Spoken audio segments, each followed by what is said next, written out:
নবী প্রেমের চেরাগের আলো জ্বলে উঠেছে। তো আমি যখন ভাবি কেউ পৃথিবীতে আসে সকাল 10টা, তার মানে উনি সকালকে আপন করে নিয়েছেন। কেউ আসে জোহরের সময়, তার মানে উনি দুপুরকে আলোকিত করে নিয়েছেন। কেউ জন্ম নেয় আসরের সময়, তার মানে বিকেলকে আলোকিত করে নিয়েছে। কেউ জন্ম নেয় রাত্রে, তার মানে উনি রাতকে কি করে নিয়েছে? আলোকিত করে নিয়েছে। তো আল্লাহ বলছে ওয়ামা আরসালনাকা ইল্লা রাহমাতাল লিল হাবিব, আপনার যেই নূরানি রহমত, আপনার যে দয়া, এটা শুধু মুসলিম বিশ্ব পায় নাই, এটা শুধু আলম আসমান জমিন পৃথিবী পায় নাই, আলামিন যা দেখা যায় যা দেখা যায় না, আমি মাওলা যতটুকু সৃষ্টি করেছি আমার হাবিব পুরা সৃষ্টিকুলকে আলোকিত করে দিয়ে দিয়েছে। তো আমি ভাবি রসুল সুবহে সাদিকে আসলেন কেন? রাত্রেও তো আসতে পারতেন, অথবা দিনেও আসতে পারতেন, দিনেও আসে নাই, রাতেও আসে নাই।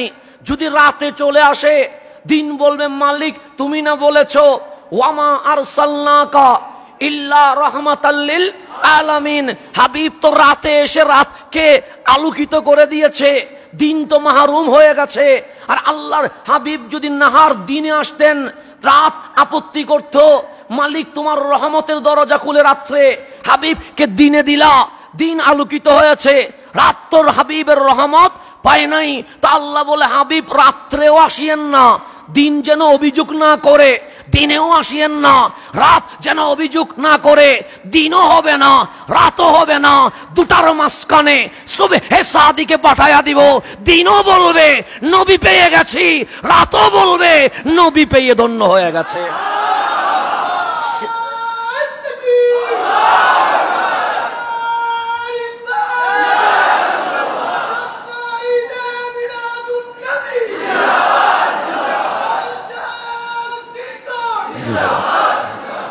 তাহলে সুবহে সাদিক নিয়েছে, আল্লাহ বলছে ওয়াল ফজরি, হাবিব ফজরের কসম।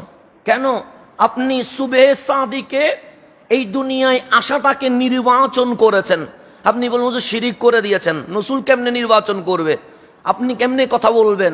আল্লাহ না পাঠিয়েছে, হ্যাঁ আল্লাহ পাঠিয়েছে, এতে কোনো আপত্তি। কিন্তু আমাকে জিজ্ঞেস করলে শিরিক বা বিদআতের ফতোয়া দিতে পারেন, কিন্তু কামলিওয়ালা রসুল মিম্বরে বসে আছে রহমতুল্লিল, আর হাসান বিন সাবেত রাদিয়াল্লাহু তাআলা উনি মিম্বরে দাঁড়িয়ে আছে। তো উনি রসুলের দিকে তাকায় আছে। আমার কামলিওয়ালা বললেন হাসান কিছু বলতে চাও নাকি? হাসান বলেন বলতে তো চাই আর রাসূলুল্লাহ, অনুমতির অপেক্ষা করছি।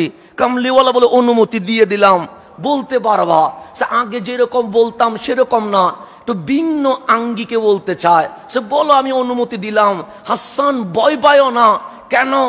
মানুষ যদি কবিতা লিখে, মানুষ যদি শের গায়, ভুল হওয়ার সম্ভাবনা আছে। আর তুমি হাসান যখন আল্লাহ এবং রসুলের পক্ষে দাঁড়িয়ে যাও, তখন একা নয়, পিছনে জিবরিল আমিন তোমাকে সহযোগিতা করে থাকে। তাহলে হাসানের ভুল হওয়ার সম্ভাবনা আছে, এখানে অস্বীকার করার কোনো সুযোগ। কিন্তু আমার রসুল হাসান বিন, এটা বুখারীর হাদিস, আম্মাজান আয়েশা সিদ্দিকা তাহেরা রাদিয়াল্লাহু তাআলা থেকে বর্ণিত, আমার রসুল বলেছেন হাসান তোমার কোনো ভয় পাওয়ার দরকারই নাই। কেন? যেই জিবরিল আমার কাছে ওহী নিয়ে আসে, সেই জিবরিল তুমি যখন নবীর শান গাইতে থাকো, কোথাও আটকে গেলে বাকিটা জিবরিল আমিন সামনের দিকে তোমাকে শিখিয়ে দিয়ে দিবে। তাহলে এখানে অতি বাড়াবাড়ির কোনো সুযোগ নাই। আমি বললে বলবেন বাড়াবাড়ি করছেন, কারণ আমার পিছনে জিবরিল দাঁড়াইছে কিনা এটা বলা যাবে না। আপনি বললে বলবেন অতিরঞ্জিত করেছেন, আপনি বললে। কিন্তু রসুল হাসান বিন সাবেতকে বলছে তুমি টেনশন নিও না, তোমার জবান থেকে এমন কিছু বের হবে না যেটা বেয়াদবি হতে পারে, তো অতিরঞ্জিত হতে পারে, এরকম বের হবে না। কেন? আল্লাহ বলছে জিবরিল আমার হাসান কখনো আমি আল্লাহর সামনে শানে হামদে বারি তালা গায়, কখনো আমার হাবিবের শানে সানা খানি গায়। হাসান যদি কোথাও আটকে যায়, তুমি জিবরিলের কাজ হাসানের কানে কানে সামনে যেন গাইতে পারে, তোমাকে সাহায্য করার জন্য আমি আল্লাহ হাসান বিন সাবিতের পিছনে নিয়োগ করে দিয়েছি। তাহলে এখানে ভুল হওয়ার কোনো সুযোগ, আবার এটা কোনো সটি বইয়ে বলে না, এটা বুখারী শরীফে বলছে।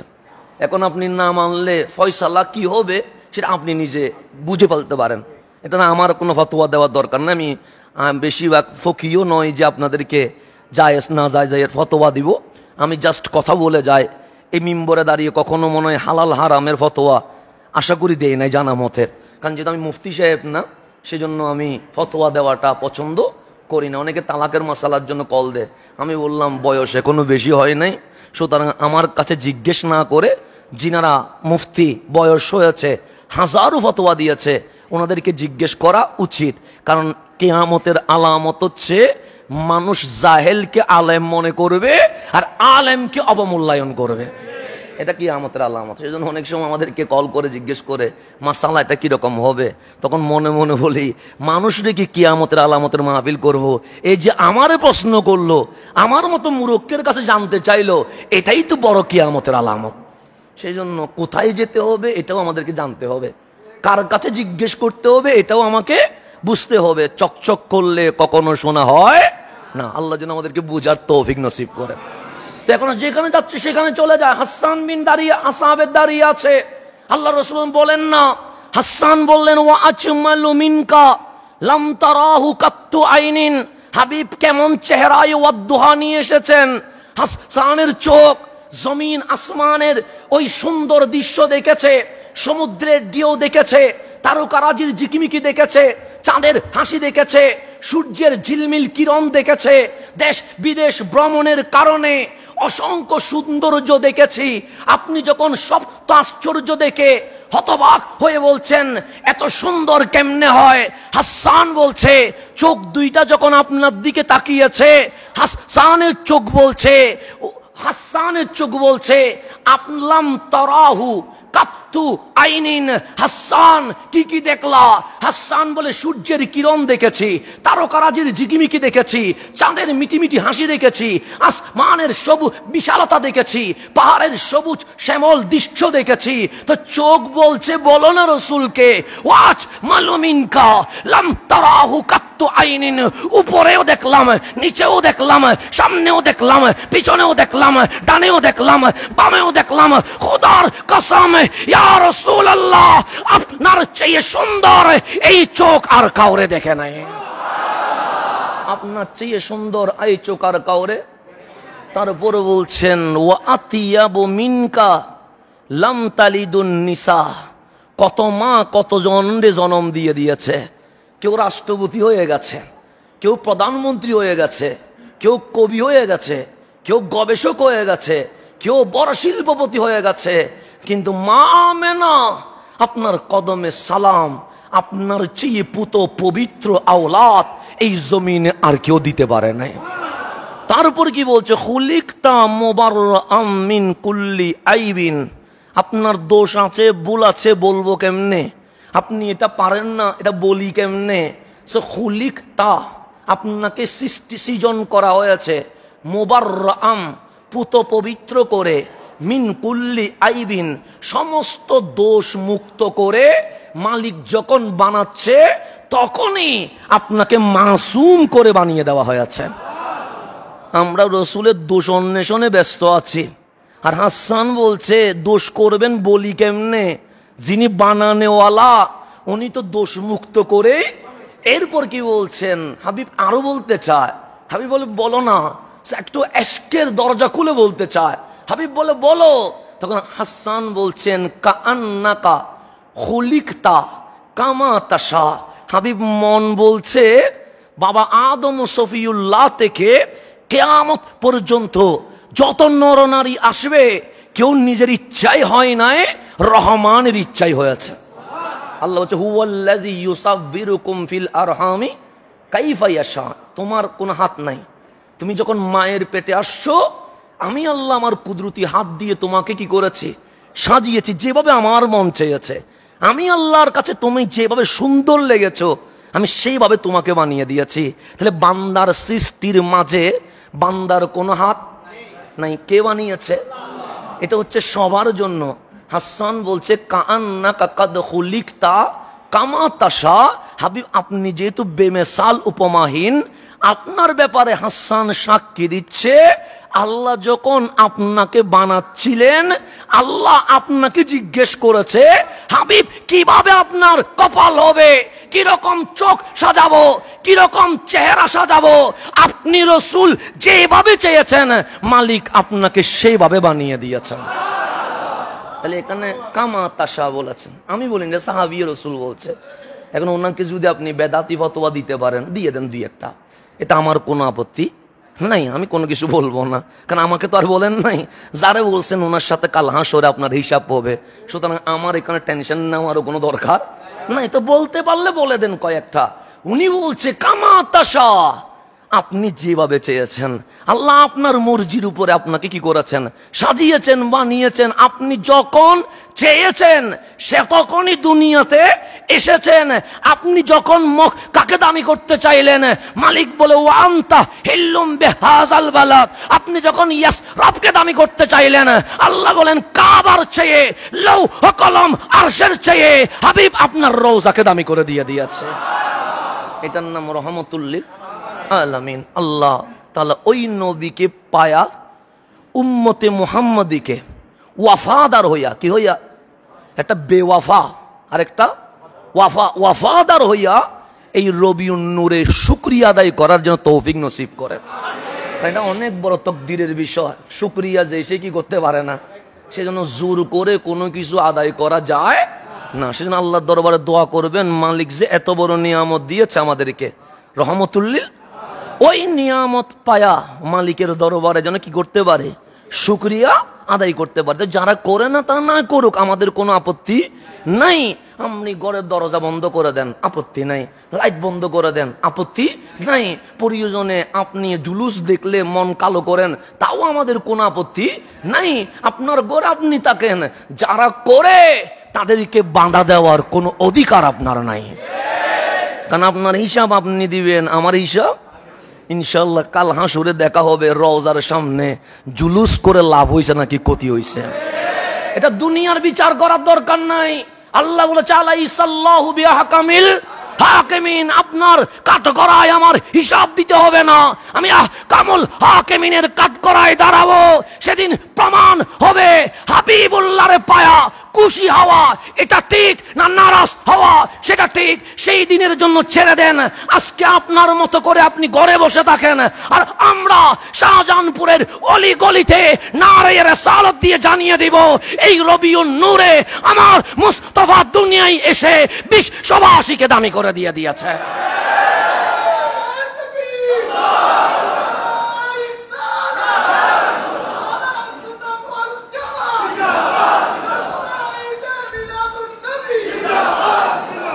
যেহেতু আজকে একটু তাড়াহুড়া করে শেষ করার চেষ্টা করতে হবে, কারণ আমাদের আজকে জুলুস আছে।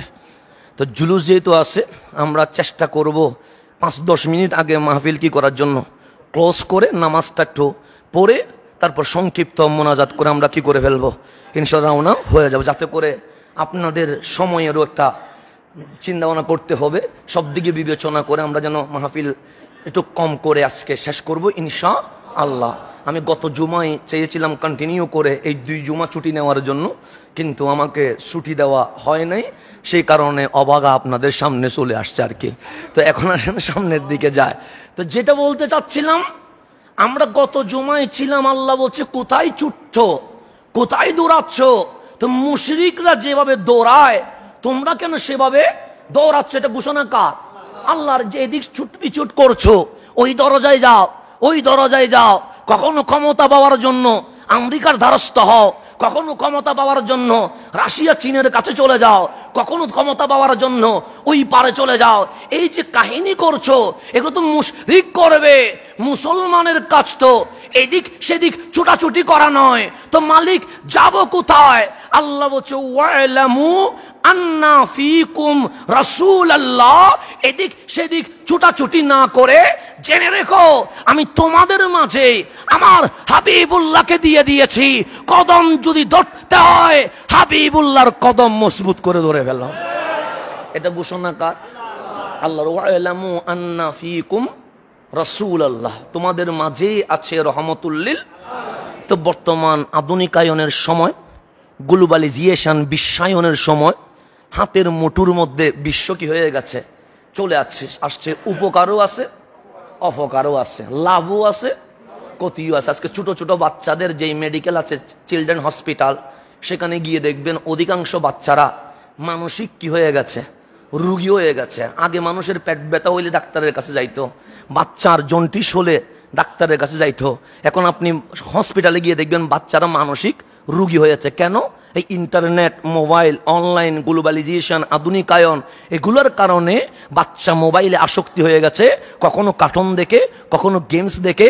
কার্টুন না দেখলে ভাত খায় না, গেমস না দেখলে ঘুমাইতে যায় না। দিন শেষে এসে বাচ্চার ব্রেন কি হয়ে গেছে, উলট পালট হয়ে গেছে। এখন ভর্তি হতে হয়েছে মানসিক হসপিটালে। তো লাভও যেমন আছে, ক্ষতিও তেমন আছে না নাই? আছে। তবে কিছু লাভ হয় নাই তাও না। যেমন মিলাদুন্নবীর ব্যাপারে আজকে থেকে 10 বছর আগে বলতেন এই জশ্নে জুলুস, মিলাদুন্নবী, তা বাংলাদেশ, ইন্ডিয়া, পাকিস্তানের বেদাতিরা করে, আর কোথাও পাওয়া যায় না। কিন্তু বিশ্বায়নের এই যুগে হাতের মুঠোয় ইন্টারনেট যখন এসে গেছে, রবিউল আউয়ালে মিলাদুন্নবী লিখলেই চলে আসে যেখানে মুসলমান সেখানেই মিলাদুন্নবী আছে। তাহলে তারা যে 10 বছর আগে পাবলিক রে মিথ্যা বলছে, এটা জাতি বুঝতে পারছে কি পারে নাই? পারছে। এখন আফগানিস্তানেও কি হয়, মিলাদুন্নবী হয়। এখন হয় না এমন কোন রাষ্ট্র বাকি নাই। তো এটা যে আগে মিথ্যা বলছিল, এটা জাতি জানতে পারছে কি পারে নাই? পারছে। এটা হচ্ছে কিছুটা লাভ হইছে যে জাতি জানছে, তারা মিথ্যা বলে বলে মানুষকে বিভ্রান্ত করছে, বাতিলের পথে নিয়ে যাচ্ছে। এটা জাতি জেনে সচেতন হইছে। এবং আমাদের উত্তরবঙ্গে যেখানে কখনো জুলুস হয় নাই, এখন সেখানেও মানুষ জুলুস করছে। বাধা দিলে বলে তোরা তো মিথ্যা বলছিলি, এটার প্রমাণ তো পেয়ে গেছি। কেমনে? সে মিলাদুন্নবী লিখলে হয় না মিলাদ, এমন কোন জমিন নাই। আলহামদুলিল্লাহ, এটা হচ্ছে আমাদের জন্য সত্য কথার প্রমাণ হয়েছে। আমাদের কাছে চিল্লাইতে হয় না, আর বুঝাইতে হয় না যে অমুক দেশে মিলাদুন্নবী হয়, অমুক দেশে হয়, এগুলো আর বুঝাইতে হয় না। কারণ ইন্টারনেট চলে আসার কারণে এটা একটা লাভ হয়েছে। কিন্তু আবার ক্ষতিও হয়েছে কি হয় নাই? হয়। সেখানে এখন বর্তমান জেন জি চলতেছে, তারুণ্যের যে প্রভাব চলছে, এই তারুণ্য মনে করছে আমাকে কেউ গাইডলাইন দেওয়ার কোনো দরকার নাই, আমাকে কেউ শাসন করা, সংশোধন করার দরকার নাই, যেমন ইচ্ছা তেমন চলবো। কেন? এই আধুনিকায়নের যুগে আমার বাবা ফেসবুক ইউজ করতে জানে না, আমার মা ইউটিউব বোঝে না, ইন্টারনেট বোঝে না, আমি তো তার চেয়ে স্মার্ট। এই সমাজ পরিবর্তন হয় আমার ডাকে। সুতরাং আমি যেভাবে চলতে চাই সেইভাবে চলবো, আমাকে কেউ গাইডলাইন করার কোনো দরকার। এরকম অনেক কথা আছে না? নেই? আছে। আমাদেরকেও ছোটকালে কেউ ডাক দিলে অনেকে কমেন্টস করতো, তোমার বাবার কায়, তুমি কেন বলবা মসজিদে যাব, তুমি কেন বলবা স্কুলে যাব। এরকম অসংখ্য কমেন্টস আমরা করি কি করি না? করি। কারণ নিজের ভেতরে একটা বিবেক আছে। আমরা বলছি আমার বিবেক শক্তিশালী আছে, আমি যেভাবে চলতে চাইবো সেইভাবে চলবো। এরকম অনেক সূত্র এই জমিনে আছে না? নাই? আছে। মা বাপ দিশাহারা হয়ে গেছে, অভিভাবক টেনশনে পড়ে গেছে, কিশোর গ্যাং রাহাজানি, মাদকের আসর, জুয়ার আসর, চাঁদাবাজির আসর আগের চেয়ে আরো বেড়ে গেছে। কেন? তারুণ্য কি হয়ে যাচ্ছে, গাইডলাইন থেকে সরে যাচ্ছে। এখন আপনি গভীরভাবে যদি খেয়াল করেন, চীন চাই আমেরিকাকে ডাঙ্গায়া চলে যাবে, আমেরিকা চাই জাপানকে ডাঙ্গায়া চলে যাবে, জাপান চাই ইন্ডিয়াকে ডাঙ্গায়া চলে যাবে। এক বিশ সে প্রতিযোগিতা শুরু হয়ে গেছে। এরকম চলছে কি চলছে না? আমাদের হুঁশ নাই, এটা অন্য কথা।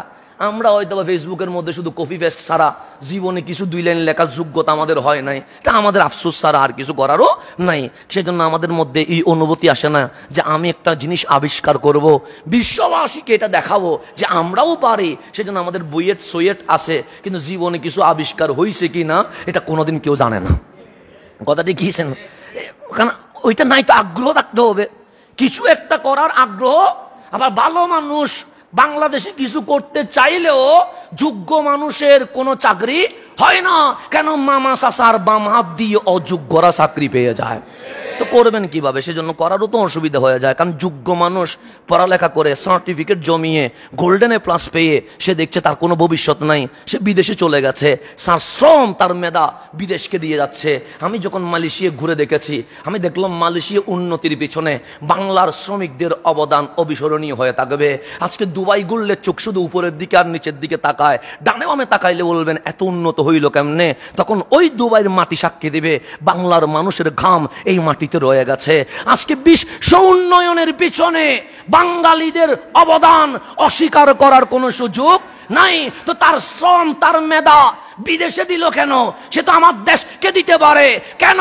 সে যেখানে মূল্যায়ন নাই, অন্যের দেশে আয়না বিক্রি করা মানায় না। সেই জন্য যারা যোগ্য তারা কি হয়ে যায়? চলে যায়। আর যারা যাইতে পারে না তারা এখানে মেধা নষ্ট করে ফেলে, কারণ দিতে পারছে না। কারণ বাম হাত তো এখানে চলতেছে, এখানে মামা চাচার কল চলছে। এই কলগুলোর কারণে যোগ্য মানুষ কি হচ্ছে না? প্রতিষ্ঠিত হতে পারছে না। আল্লাহ যেন আমাদেরকে যোগ্যদের মূল্যায়ন করার তৌফিক নসিব করেন। কারণ ভালো মানুষকে মূল্যায়ন না করলে আল্লাহ কখনো দেশে শান্তি দিবে না। আপনি যে বললেন আল্লাহ এমন শাসক দাও যিনি বাংলাদেশকে ভালোভাবে চালাবে, আল্লাহ বলে দিব, আগে তুই ভালো হ। আগে তুই কি হ? তুই ভালো না হইয়া তুই দোয়া করে কি হবে?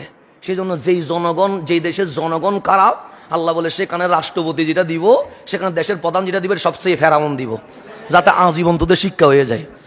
এটা আল্লাহ সিস্টেম। তো আল্লাহ কোরআনে বলছে, এটা আমি বলি নাই, হাদিসে পাক এটা বলছে। তো রাষ্ট্রপ্রধান খারাপ হওয়া, শুধু রাষ্ট্রপ্রধানকে গালি দিলে হবে না, নিজের দিকেও দেখতে হবে যে আমার দেশের প্রধান খারাপ হইল কেমনে। ভিতরে দেখান, দেখবেন আমি খারাপ বলে আল্লাহ বলে জালেম বসাই দিছি, তুই ভালো হ। আমি সিদ্দিক আকবর, ফারুক আজম, উসমান জুন্নুরাইন, মাওলা আলীর মতো ইনসাফ করে খলিফার মতো আদর্শওয়ালা মানুষ বসাইয়া দিয়ে দিব। জনগণ ভালো হইলে সরকার ভালো হয়। জনগণ যদি গাত্তারা হয়, আল্লাহ বলে ফেরাউন দিব আর কি। ভালো মানুষ দিয়ে কি করবি তুই? তুই নিজে ঠিক নেই, তুই সাদা ভাত চুরি করি ফেলাস, তুই বালি রাখিস না, বালি চুরি করি ফেলাস, তুই নিজে সুর। তো রাষ্ট্রপ্রধান তাহাজ্জুদ ওয়ালা দিয়ে কি হবে? এটারও সুদ দেওয়া দরকার। কারণ জনগণও সুদ থাকবে, প্রধানও কি থাকবে? সুদ থাকবে। তুই ভালো দেখবি আল্লাহর ওলি বসাই দিব আমি। তা আমাদের ভালো হওয়ার দরকার আছে না? নাই আছে। কারণ আমরা সত্য, আমি ঘুষের বিরুদ্ধে মাহফিল করতেছি, সুদের বিরুদ্ধে মাহফিল করতেছি। কেন? আমি সুযোগ পাই নাই। আমি পাইলে আমিও মারি দিতাম দুই একটা, যেটা বাস্তবতা। মিথ্যা কথা বলে লাভ কি? হুজুর আপনি ঘুষ খান না? না খায় না। সুদ খান না? খায় না। কেন খান না? সুযোগ পাই নাই। কি পাই নাই? যে সুযোগ পাই নাই। কথা মিথ্যা কথা বলে লাভ কি? মিম্বরে দাঁড়ায় সুযোগ পাই নাই। আপনি যে যাই, আমি দেখলাম তো ভালো ভালো ওয়াইস করে সিট চেয়ার পাওয়ার দেরি, বাম হাত চলতে কি হয় না? দেরি হয় না। তো আমি নিজেরা জিজ্ঞেস করলাম, আসান তুই কখনো সুদ খাস নাই? না খাই নাই। ঘুষ খাস নাই? খাই না। কেন খাস নাই? তো সুযোগ পাস নাই, খাস নাই। তখন তুই পাইলেও সিয়া তুই মারি দিয়ে দুই একটা। তো এই অবস্থা আমাদের চলছে। তা আল্লাহ যেন সেদিন আমি মাহফিল করে গরম করে করি না, এই সে করা যাবে না। তখন নিজেকে যখন জিজ্ঞেস করি তুই করিস নাই কেন, তখন উত্তরের সুযোগ পাই নাই। সুযোগ পাইলে আমিও কি করি ফেলতাম। তো রক মাখা আমাদের। তা আল্লাহ কি ভালো মানুষ দিবে নাকি? আল্লাহ বললো না না, তোদের জন্য ফেরাউনে কি আছে। ঠিক আছে। আমরা যখন মিশরে গেছিলাম তখন 40 বছরের রাষ্ট্রপ্রধান, ওনার নাম ছিল হোসনি মোবারক। কি মোবারক? 40 বছর যিনি কি করছে, মিশর চালাইছে। আন্দোলন শুরু হয়ে গেছে, মানে ওনাকে কি করতে হবে? নামাইতে হবে। এই মানুষটা কি ছিল? 3 জন মানুষ এক হইলে ফাঁসার উপর 2-3টা বাড়ি পড়ে যেত। মানে মিশরীদেরকে একসাথে কি করতে দিবে না, 3 জন মানুষ হাঁটতে দিবে না। এগুলা ফেরাউনের জাতি, এগুলোর এক হইতে দিলেই সমস্যা বাজায় দিবেন। সেই জন্য 3 জন কখনো একসাথে হাঁটবি না। হাঁটলে মায়ের, হাঁটলে কি মায়ের। তো বেচারা যখন 30 বছর চালাই ফেলছে, চিন্তা করলাম মনে হয় সোজা হয়ে গেছে। মনে হয় ফেরাউনের গোষ্ঠী হইলে রকি হয়ে গেছে, ছাড়িয়ে দিছে 10 বছর। 3 জন হাঁট, 5 জন হাঁট। আমরা ওনার নাম নিতে পারতাম না, আমরা বলতাম মামা। হোসনি মোবারক বলে আবার দৌড়ে নিয়ে যাবে, নাম বলছিস কেন? তো তারিফ করার দরকার নেই, তুই নাম বললি কেন বল। তো এখানে পিছনে তোর ষড়যন্ত্র কি বল। তো আমরা বলতাম মামা আজকে এটা বলছে, মামা আজকে এটা করছে, যাতে করে কেউ বলতে না পারে কোন মামা নিয়ে আলোচনা হচ্ছে। তো সেখানে যখন 10 বছর ছেড়ে দিছে, 3 জন 5 জন এক হয়, এখন মারে না কেন? 30 বছর মারছে তো, এখন কি হয়ে গেছে? মনে হয় সুযোগ হয়ে গেছে। সুযোগ ফাইতে দেরি, আন্দোলন কি হয়ে গেছে। বেচারা 6-7 দিনের মাথায় পথ ত্যাগ করে সিয়ার থেকে জেলখানায় চলে গেছে। কোথায়? সিয়ার থেকে কোথায়? এখন আসছে গণতন্ত্রের নাম। কিসের নাম?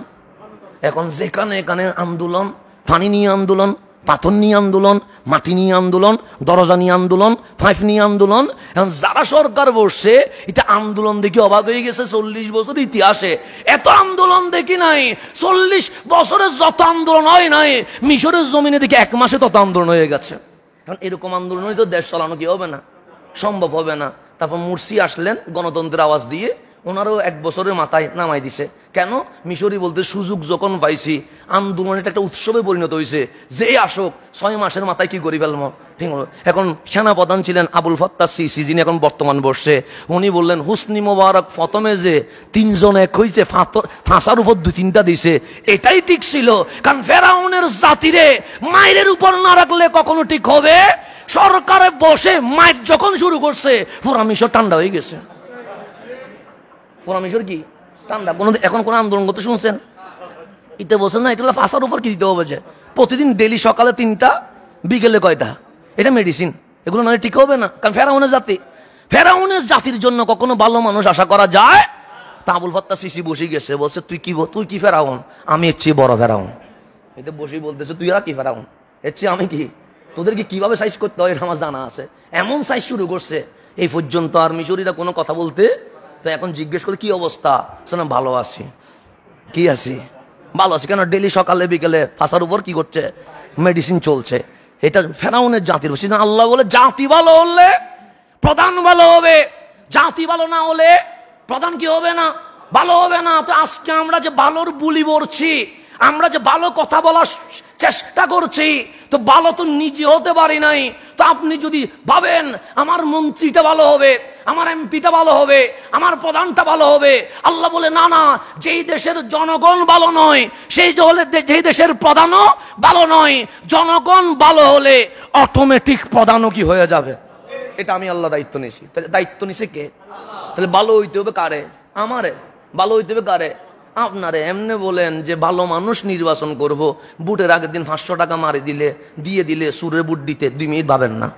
তো বলতে গেলে এগুলো বললে আবার বলবেন হুজুর রাজনীতি করে। আমি রাজনীতি করি না। এখন সামনের দিকে যাই, গভীরভাবে খেয়াল করবেন। বর্তমান সময়ে এসে বর্তমান যুব সমাজ বলছে আমাকে সংশোধন করা তুমি কে? আমি নিজে চলতে পারি, কারণ আমার কাছে গ্লোবালাইজেশন, বিশ্বায়নের কারণে সবকিছু হাতের মুঠুই আছে, আমি চলবো। এখন গভীরভাবে যদি খেয়াল করেন, বিশ্বে প্রতিযোগিতা চলছে, কে কারে বাড়ায়া যাবে, কে কারে ফেলে এগিয়ে চলে যাবে, এরকম বিশ্বে বাজার প্রতিযোগিতা চলছে কি চলছে না? চলছে। চাইনার সাথে চুক্তি করলে আমেরিকা রাগ করে ফেলে, আমেরিকার সাথে চুক্তি করলে জাপান রাগ করে ফেলে, জাপানের সাথে চুক্তি করলে ইন্ডিয়া রাগ করে ফেলে। কেন? সে এই বাজার আর কাউরে দখল করতে দিব না, আমরাই কি করব, দখল করব। সবাই প্রতিযোগিতায় আছে, আর আমরা বাঙালিরা খায়া না খায়া শুধু ফেসবুকে পোস্ট দিতে আসি। এটা আমাদের অভ্যাস আর কি। যাক, আল্লাহ এই অভ্যাস থেকে মুক্ত করার তৌফিক নসিব করুক। আমরা আজীবন শুধু ফেসবুকে কি দিতে থাকবো, পোস্ট দিতে থাকবো, এছাড়া আমাদের আর কোনো গতি নাই। যাক, আল্লাহ গতি যেন চেঞ্জ করার তৌফিক নসিব করে। এখানে দোয়া করলে আর কাজ হবে না, কারণ নিজেকে কি করতে হবে, চেঞ্জ করতে হবে। তাহলে বিশ্বে বাজার প্রতিযোগিতা চলছে। এখন গাড়ি একটার পর একটা বের হচ্ছে, এক এক গাড়ি দেখলে আমরা অবাক হয়ে যাচ্ছি যে এই গাড়ির যদি মালিক হতে পারে, গাড়ি এটা নিলে আরেকটা গাড়ি আসতেছে, আফসুস করছি এটা কেন নিলাম, ওটা যদি নিতে পারি। তো এই বিশ্বের মধ্যে সবচেয়ে বেশি গাড়ি যারা আবিষ্কার করছে, এই বিশ্বে যারা গাড়ির কোম্পানি আছে, তার মধ্যে ডেমলার ক্রিসলার কোম্পানি, এটা কয় নাম্বারে? 1 নম্বরে। ওরা মার্সিডিজ যে গাড়িটা বের করেছে, এটা বাঙালিকে কয়েক কোটি টাকা দিয়ে কি করতে হয়, কিনতে হয়। এখন আপনি মার্সিডিজ গাড়ি কেনার সাথে সাথে আপনাকে কোম্পানি অবশ্যই একটা কি দিবে, ম্যানুয়াল দিবে না?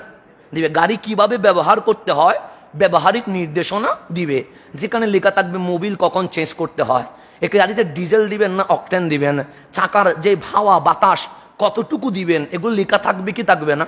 এখন আপনি মার্সিডিজ গাড়ি কোটি টাকা দিয়ে কিনে যদি ম্যানুয়ালটা নিয়ে তার মুখের উপর মেরে দিয়ে বলেন বেটা কোটি টাকা দিয়ে গাড়ি কিনছি, আমার যেমন মন চায় তেমন ব্যবহার করব, তোর ম্যানুয়ালের কোনো দরকার? গাড়ি চলবে না অ্যাক্সিডেন্ট করবে? অ্যাক্সিডেন্ট করবে। কেন? কারণ আপনি ম্যানুয়াল যে ব্যবহারিক নির্দেশনা সেটা মানতে পারছেন না। তা আপনি বলেন আমি 8 কোটি টাকা দিয়ে কিনছি, আমি 6 কোটি টাকা দিয়ে আমার BMW কিনছি, তো তুমি কে আমাকে নির্দেশনা দেওয়ার? তখন বলবে টাকা দিয়ে কেনা যায়, কিন্তু আমি কোম্পানি গাড়ি বানাইছি, গাড়ির কি কি লাগবে, কোন জায়গায় কি দিতে হবে, এটা তোমার টাকা বলতে পারবে না, তা আমি বলতে পারবো। তো আমার আল্লাহ ডাক দিয়ে বলছে বান্দা, ওয়াল্লাহু আখরাজাকুম মিন বুতুনি উম্মাহাতিকুম, আমি আল্লাহ তোমাদের মায়ের পেট থেকে তোমাদেরকে বের করেছি, লা তা'লামুনা শাইয়া, যখন বের করেছি কিছুই জানত না, তোমার ডিভাইসে জিরো দিয়েছিলাম। এখন সফল যদি হতে চাও, আমার ম্যানুয়াল গাইডলাইন হচ্ছে হাবিবুল্লাহ, কালামুল্লাহ, এই দুইটা মানলেই সফল হবা, না মানলেই বিপদে চলে যাবা। তাহলে গাইডলাইন মানতে হবে কি হবে না? আপনাকে আল্লাহ বলতেছেন ওয়াল্লাহু আখরাজাকুম মিন বুতুনি উম্মাহাতিকুম, আমি আল্লাহ তোমাদেরকে মায়ের পেট থেকে বের করেছি। লা তা'লামুনা শাইয়া, কিছুই জানতা না। তারপর বলছে ওয়াজআলা লাকুমুস সামআ, তোমাদেরকে শ্রবণ শক্তি দিয়েছি। ওয়াল আবসারা, দৃষ্টি শক্তি দিয়েছি। ওয়াল আফইদাতা, অনুধাবনের জন্য অন্তর দিয়েছি। লাআল্লাকুম তাশকুরুন, যাতে শুকরিয়া আদায় করতে পারো। আল্লাহ জিজ্ঞেস করছে কাইফা তাকফুরুন, কি যুক্তি দিচ্ছ? আমি আমার মতো চলবো, ডু ফুর্তি, যেমন ইচ্ছা তেমন করবো। আল্লাহ কাইফা তাকফুরুনা বিল্লাহ, কেমনি ভাবে বলতে পারো তুমি এই কথা? আল্লাহর সাথে কিভাবে তুমি কুফরি করতে পারো? কেন মওলা করতে পারবো না? না, ওয়া কুনতুম আমওয়াতান, তোমরা তো মরা ছিলা। ফাআহইয়াকুম, আমি আল্লাহ জীবিত করেছি। সুম্মা ইউমীতুকুম, আবার মারবো। সুম্মা ইউহয়ীকুম, আবার জীবিত করব। সুম্মা ইলাইহি তুরজাউন, আমার কাছেই আবার নিয়ে আসবো। পালাবি কোথায়? আসছিলি আমার কাছ থেকে, যেতে হবে আমার কাছ থেকে। সুতরাং যদি গাড়ির মালিক হওয়ার পরে তুমি যদি বলতে না পারো আমার যেমন ইচ্ছা তেমন চলবো, আমার ম্যানুয়াল মানতে হবে না, তাই গাড়ি অ্যাক্সিডেন্ট করতে পারে।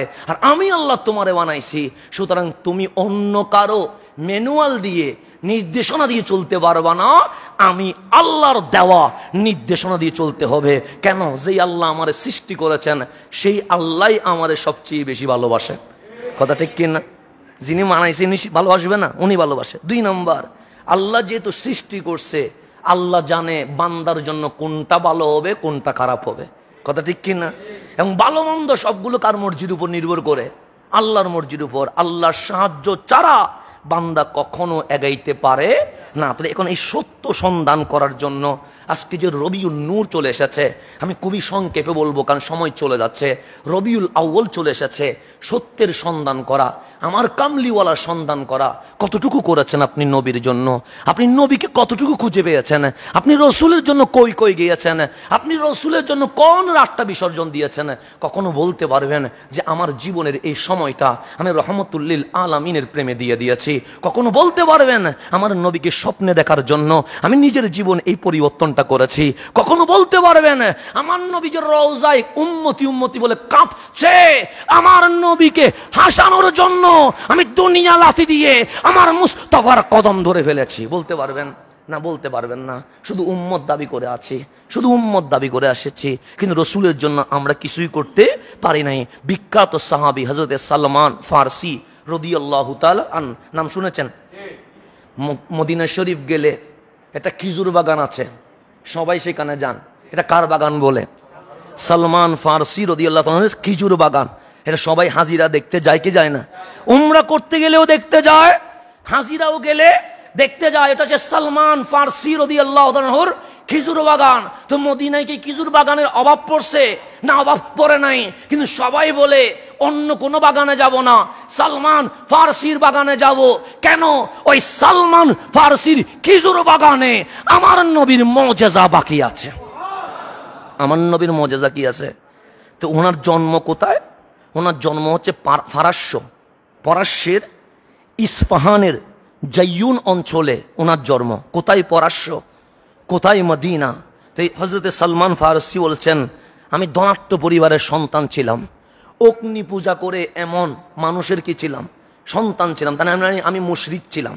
আমার বাবা ওই অঞ্চলের সর্দার ছিলেন এবং এলাকার সবচেয়ে জনপ্রিয় ব্যক্তি ছিলেন বলে সমস্ত বিচারের দায়িত্ব জনগণ আমার বাবার হাতে তুলে দিয়েছেন। তো সালমান ফারসি হচ্ছে একমাত্র সন্তান, দ্বিতীয় কোনো ভাই নাই। তো বাবা যেহেতু এলাকার সন্তান এবং অগ্নি পূজারী, নিজের ঘরের মধ্যে কি আছে? মূর্তিশালা আছে। হিন্দুদের আবার পূজার সিস্টেম অনেক আছে। কেউ মাটি দিয়ে বানানো মূর্তির পূজা করে, কেউ পাথরের পূজা করে, কেউ গরুর পূজা করে, কেউ সূর্যের পূজা করে, আর কেউ আগুনের পূজা করে। এরকম আছে না? নাই? আছে। যারা আগুনের পূজা করে ওরা দেখবেন 24 ঘন্টা আগুন কি করতে থাকে?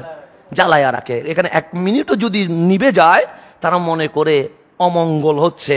আগুন মনে হয় আমার পূজা কি করে নাই? কবুল করে নাই। সেজন্য একজন মানুষ নিয়োজিত করে যাতে 24 ঘন্টায় 1 সেকেন্ডও আগুন যেন কি না হয়, না নিবে। সালমান ফারসি বলেন, আমরা ছিলাম আগুনের পূজারী। কিসের পূজারী? মানে আমরা 10 হাত মূর্তির পূজা করতাম না, গরু ছাগল বেড়া দুম্বা পাথর গাছ এগুলোর পূজা করতাম না। আমরা পূজা করতাম কিসের? আগুনের। যেটা আমার বাবা এলাকার সর্দার ছিল, ওই অগ্নিকাণ্ড যেটা জ্বলে 24 ঘন্টা, এটা আমার ঘরের উঠানে জ্বলতো। তো আমার বাবা আমাকে বেশি ভালোবাসতেন, ঘরের বাইরে যেতে দিতেন না, গোলামের মতো ঘরের মধ্যে কি করে রাখতেন, বন্দি করে রাখতেন। বেশি ভালোবাসলে যা হয় আর কি, ছেলের ঘর থেকে কি করতে দিন না। কেন? বের হইলে যদি আবার পথভ্রষ্ট হয়ে যায়, বের হইলে যদি আবার অন্য ধর্মে চলে যায়, বের হলে যদি বাবাকে ভুলে যায়, এই বয়ে বাবা কোথায় রেখে দেয়? ঘরে। তো বাবা বললেন, বাবা তুই যখন সারাক্ষণ ঘরে থাকিস, তুই একটা দায়িত্ব নিয়ে নে। সে কি দায়িত্ব? স্বামী যেহেতু এলাকার সর্দার, আমাদের বিশাল ভূমি আছে, শস্যক্ষেত্র করতে হয়, দুনিয়াবি কাজে আমাকে ব্যস্ত থাকতে হয়। তুমি সালমান ফারসি, এখন বালেক হয়েছ, উপযুক্ত হয়েছ, তোমার দায়িত্ব হচ্ছে আমরা যে আগুনের পূজা করি, এই আগুন 24 ঘন্টা যেন জ্বলে, এই পাহারাদার হিসেবে আমি বাবা তোমাকে নিয়োগ করে দিয়েছি। সালমান ফারসি বলে, আমি শুধু গড়ে থাকি আর কি পাহারা দিই? আগুন পাহারা দিই। এই ছাড়া আমার আর কোনো কাজ নাই। আগুন না নিবার জন্য যা করা দরকার সবগুলো আমি করি। এখন আমার সমাজে কে কিভাবে হাঁটে আমি জানি না, আমার আত্মীয় স্বজন কোথায় যায় এগুলো আমি জানি না। একদিন আমার বাবা আমার রুমে আসলেন, ডাক দিয়ে বললেন, বাবা আমি যেহেতু এলাকার সর্দার, অপরাধ বেড়ে গেছে, বিচার বেশি করতে হয়, কিন্তু আমাদের যে জমিনে চাষবাস হচ্ছে, এখানে কি কেউ দেখভাল করার মতো আপন মানুষ নাই। তা আপন না থাকলে একটু ক্ষতি হয় কি হয় না? হয়। তখন বাবা বললেন, আজকে যাও একটু আমাদের শস্য ক্ষেত দেখে আসো। সালমান ফারসি বলে, জীবনে কখনো কি করি নাই, বের হই নাই। আজকে বাবা যখন বললেন বের হইতে, আমি বের হলাম।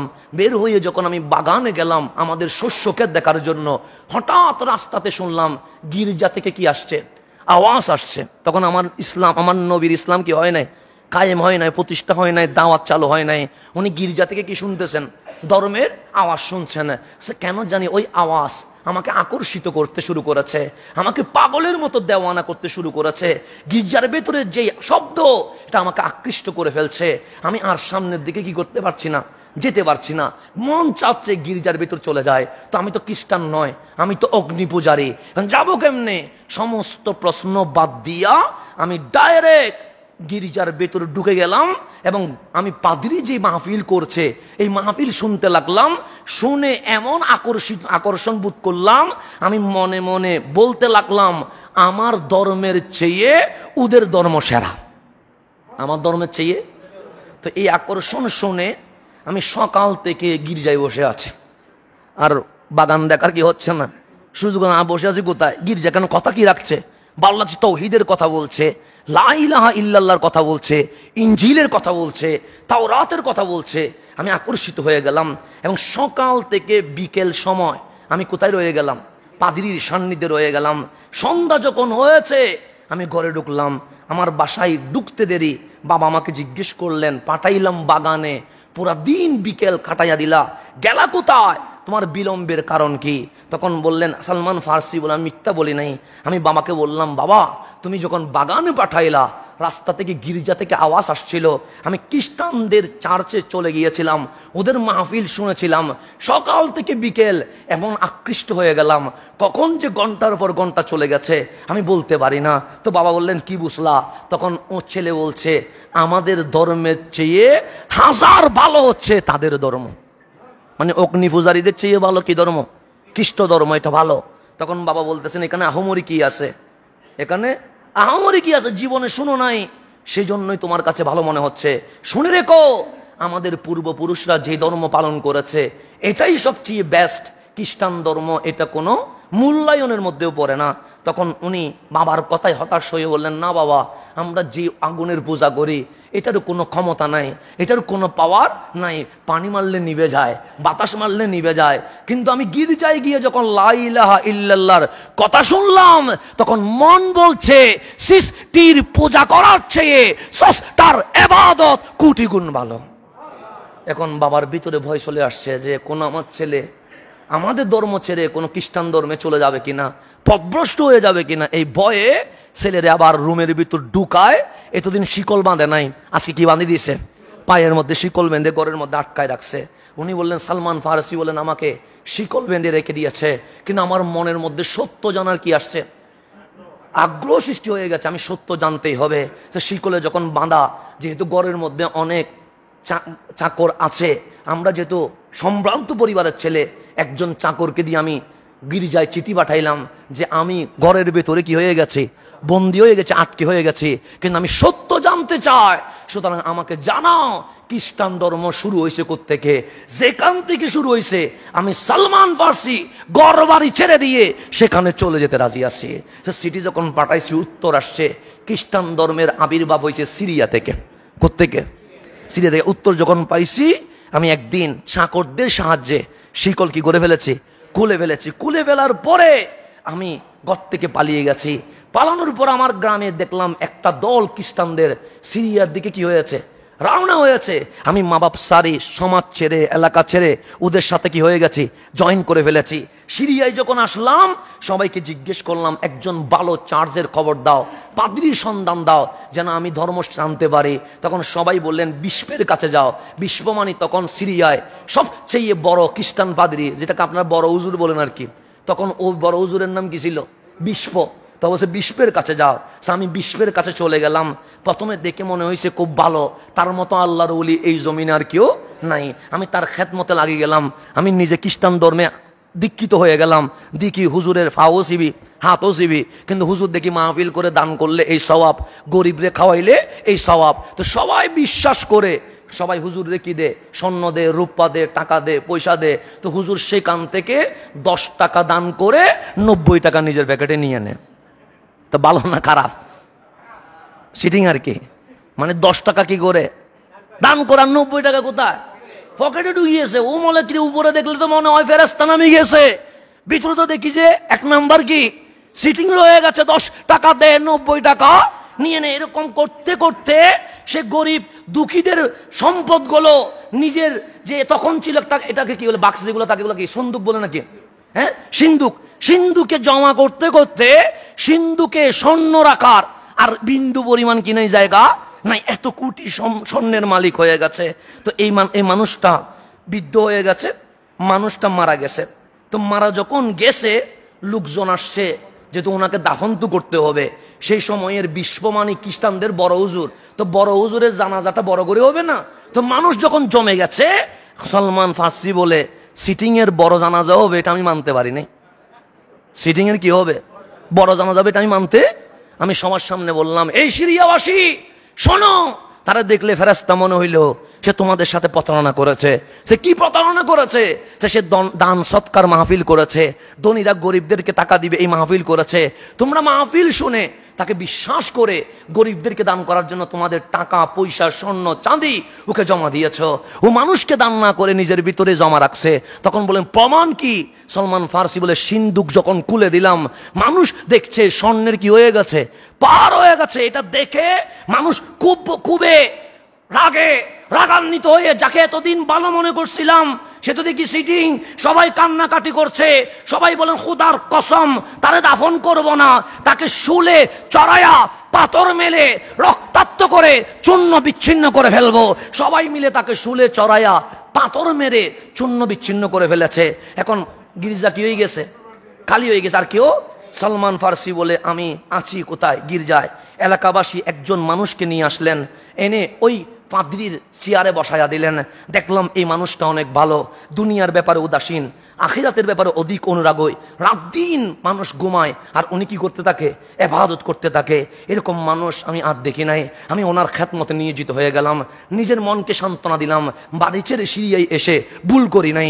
প্রথমটা ভালো খারাপ ছিল, কিন্তু পরেরটা কি পাইছি, ভালোবাসি। ওনার খেদমত যখন করতে করতে দেখলাম উনিও মৃত্যুর সময় কাছাকাছি চলে এসেছে, সাকারাতের সময় চলে এসেছে।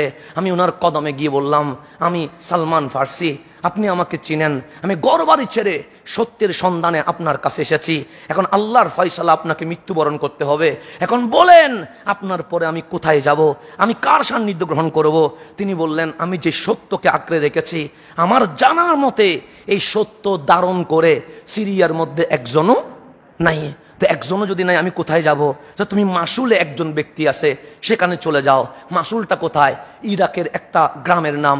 ওখানে একজন পাদ্রী আছে, উনি সত্যকে ধারণ করে। হযরতে সালমান ফার্সি বলেন, ওই সিরিয়ার পাদ্রী মারা গেছে, আমি ওনার দাফন শেষ করে চলে গেছি কোথায়, ইরাকের মাসুলে। ওনাকে পেলাম পাদ্রীকে, আমি জানাইলাম ঘটনা যে আপনার ব্যাপারে অমুক আমাকে বলেছে আপনার খেদমত করতে, আমি আপনার কাছে এসেছি। উনি বললেন, ঠিক জায়গায় এসেছো, তুমি আমার খাদেম হিসেবে থাকো, আমি তোমাকে কি করব, ধর্ম শিখাবো। আল্লাহর কি মর্জি, অল্প দিন খেদমত করার সুযোগ পেয়েছি, কিন্তু উনিও মৃত্যুর কোলে কি হচ্ছেন, চলে যাচ্ছেন, খোদার ফয়সালা চলে এসেছে।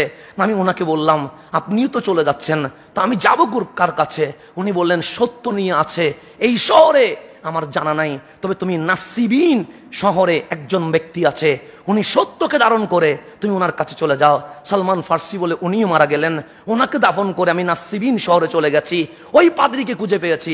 ওনাকে বললাম, অমুক আমাকে পাঠাইছে আপনার খেদমত করার জন্য, বলেন আমার কাছে থাকো। সো এই নাসিবিনের খেদমত করতে থাকলাম, ওনাকে সমস্ত কাহিনী খুলে বললাম। কিন্তু আল্লাহর কি ফয়সালা, কিছুদিন খেদমত করতে দেরি, উনিও কোথায় চলে গেছে, মৃত্যুর কোলে। মানুষটাও খুবই ভালো ছিলেন, রাত দিন আল্লাহর ইবাদত করতেন। উনি যখন মৃত্যুর কোলে চলে আসছে, আমি বললাম, আমি সালমান, ঘর ছেড়ে সিরিয়ায়, সিরিয়া ছেড়ে ইরাকের মাসুল থেকে নাসিবিন আপনার শহরে, এখন আপনিও চলে যাচ্ছেন, আমি সত্য পাবো কোথায়? তখন উনি বললেন, এই শহরে সত্য মানে এমন কাউকে আমি চোখে দেখি নাই, তুমি আম্বুরিয়া একটা শহর আছে, ওখানে চলে যাও। সালমান ফার্সি বলে উনি মারা গেলেন, দাফন করলাম, আমি আম্বুরিয়াতে চলে আসলাম, ওই পাদ্রীকে খুঁজে পাইলাম, বললাম অমুক আমারে পাঠাইছে। উনি বললেন, আমার খেদমতে থেকে যাও। সো ওনার খেদমতে থেকে ওনার খেদমত করতে লাগলাম, সাথে ব্যবসা বাণিজ্য শুরু করলাম। এই আম্বুরিয়ার পাদ্রীর খেদমত করতে গিয়ে ব্যবসা বাণিজ্য যখন সাথে করলাম, তখন অসংখ্য গরু ছাগলের কি হয়ে গেছি, মালিক হয়ে গেছি, আমি এখন কোটিপতি হয়ে গেছি। কিন্তু ওনার খেদমতে আসছি, আল্লাহর কি ফয়সালা, উনিও কি হয়ে গেলেন, অসুস্থ হয়ে গেলেন। এখন আমার ভেতরে ভয় চলে এসেছে। সিরিয়া থেকে আমি আসলাম, বাড়ি থেকে সিরিয়া, সিরিয়া থেকে ইরাক, ইরাক থেকে নাসিবিন, নাসিবিন থেকে আম্বুরিয়া। এখন আমার যাব কোথায়? ওনার কদম ধরে ফেললাম, আমি কি সত্যের মানুষের সাথে থাকতে পারবো না? উনি বললেন, আমি চুকে দেখতেছি, সত্য মানে এই জমিনে আর কেউ নেই। কে বলতেছে? আম্বুরিয়ার পাদ্রী বলতেছে, সত্য মানে এই জমিন আর কেউ। তো কেউ যদি নাই, যাবো কোথায়? তখন বলেন, একটা ভবিষ্যৎবাণী করা যায়। যে কি ভবিষ্যৎবাণী? সে আসবে ও চিরেই মক্কায় আখেরি পয়গম্বর রহমতুল্লিল আলামিন, উনি হিজরত করবে। এমন একটা শহর যেখানে ডানে বামে সামনে পিছনে বড় বড় কালো পাথর থাকবে, মাঝখানে খেজুর বাগান থাকবে, ওখানে উনি চলে আসবে, হিজরত করবে, ওনাকে আহমদ বলে সবাই ডাকবে। জমিনে আসলে মোহাম্মদ হয়ে যাবে, আর কারো কাছে যাওয়ার দরকার নাই। সুযোগ পাইলে ওই ইয়াসরাব শহরে গিয়ে অপেক্ষা করো, তকদির ভালো হলে মুস্তাফার কদম তোমার জুটে যাবে। আম্বুরিয়া থেকে খেদমত হয়ে গেছে, বলছে উনি ইব্রাহিমের দিন প্রতিষ্ঠা করবে। কার দিন প্রতিষ্ঠা করবে? ইব্রাহিমের দিন প্রতিষ্ঠা করবে।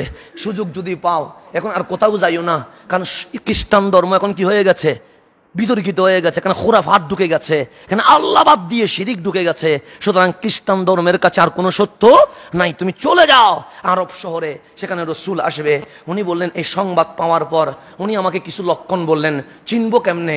সৎকা দিলে উনি নিজে খাই না, সবাই বিতরণ করে দেয়, হাদিয়া দিলে নিজেও খায়, সবাইরও খায়। তবে লক্ষ্য করে দেখবা, ওনার দুই পিঠের মাঝখানে মোহরে নবুয়ত, নবুয়তের শিল রয়ে গেছে।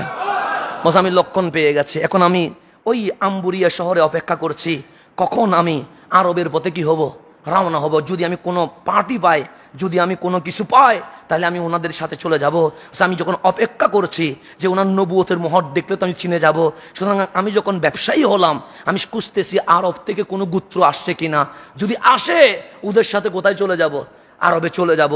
দেখলাম কালাব গোত্রের কিছু আরব ব্যবসায়ী আম্বুরিয়াতে আসছে। ওনাদের কাছে গিয়ে বললাম, তোমরা কি আরব থেকে এসেছো? হ্যাঁ, আমরা হিজাজ থেকে এসেছি। আচ্ছা শোনো, আমি সালমান ফার্সি সত্যের সন্ধানে খুঁজতেছি, তোমরা যদি আমাকে আরবে নিয়ে যাও, এইগুলো আমার গরু ছাগল সবগুলো তোমাদেরকে দিয়ে দিব, আমার টাকার দরকার নাই, আমার দরকার রহমতুল্লিল আল্লাহ। তারা বললেন, যে একটু গরু ছাগল পাবো, সমস্যা কি, তো দিয়ে দাও, নিয়ে যাবো। আমি সবগুলো ওদেরকে দিয়ে দিলাম। ওরা বিনিময়ে আমাকে কি করলেন, কাফেলার সৈন্য কাফেলা বানাইলেন, আমি গরু ছাগল দিয়ে দিলাম।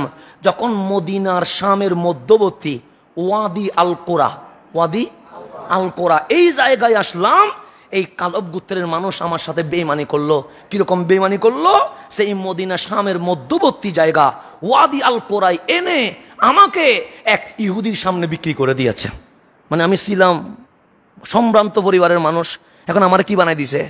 গোলাম বানাই দিয়েছে। ওয়াদি আল কোরা নামক জায়গায় এক ইহুদির কাছে আমার বিক্রি করে দিয়েছে।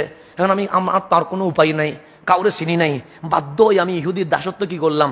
শুরু করলাম। এই ওয়াদি আল কোরায় হিজাজ থেকে, তার মানে ইয়াসরাব থেকে ওই ইহুদির চাচাতো ভাই আসছে বেড়ানোর জন্য। কার কাছে? ওই ইহুদি মালিকের কাছে আসছে ইহুদির চাচাতো ভাই। কোত্থেকে? ইয়াসরাব থেকে। তো এসে সালমান ফারিসিকে দেখে বললেন, এটা তো খুব কাজের মানুষ, চাকরটা তো ঠিক আছে, বিক্রি করবানি? সে করবো। সে উনি ওনার চাচাতো ভাইয়ের কাছে আমার বিক্রি করে দিয়ে দিচ্ছেন। এখন আমি ওই ওয়াদি আল কোরা থেকে মালিক যেহেতু চেঞ্জ হয়েছে, ওই ইহুদির হাত ধরে ইয়াসরাবের নামক জায়গায় চলে আসছি।